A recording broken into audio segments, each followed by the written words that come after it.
Why do we tiptoe around on eggshells? They slap America in the face, and our response is, well, if anyone slapped us in the face, it'd be concerning, that's for sure.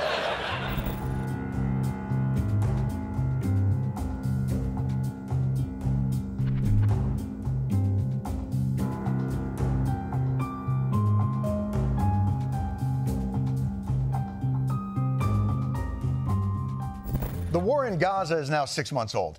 I think time for a wellness check. But as the war has grinded on, justice is beginning to seem more like cruelty. But not to worry. America, the shining city on a hill, is on the case. Weaponizing food, using it as a tool, as a weapon in its war against Ukraine, it's unconscionable. Should not happen. It's unconscionable. Weaponizing food in Ukraine is not kosher, nor halal.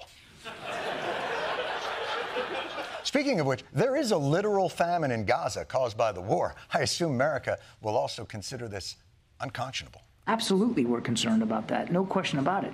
Zero specifically, we've seen the reports. If it is true, a move like this is concerning. Oh, we're concerned again. How about if it's true, we condemn it? And by the way, is it true? Like, it feels like you could probably just call someone and be like, is this true?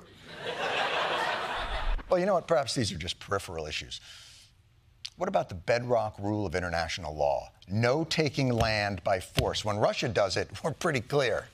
The entire world has a stake in making sure that no nation, no aggressor is allowed to take a neighbor's territory by force. The American people will never waver on our commitment to those values.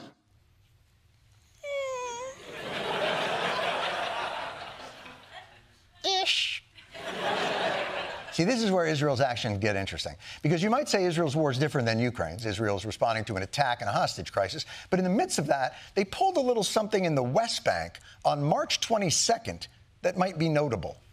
As the US Secretary of State Antony Blinken made his latest visit to Israel, the Israeli government announced that it was declaring state land, nearly 2,000 acres of land, in the occupied West Bank. This latest Israeli appropriation is the largest land transfer since the Oslo Accords were signed in 1993. Let's see if America upholds its rule against taking land. I haven't seen the specifics of this, but anyone taking steps that makes things more difficult, more challenging this time, it's something that we would have a problem with. You don't know about it. They did it the day you visited. America knows this is wrong, but it apparently doesn't seem to have the courage to say it in a straightforward manner. America and Israel both know that you cannot bomb your way into safety. We learned that lesson in Iraq and Afghanistan. They learned it in southern Lebanon. Finally finds the need for a new approach with Israel. The U.S. and Israel are closing in on what would be their largest weapons deal since the war in Gaza began. Well, I don't know about you, but if that's true, I find it concerning.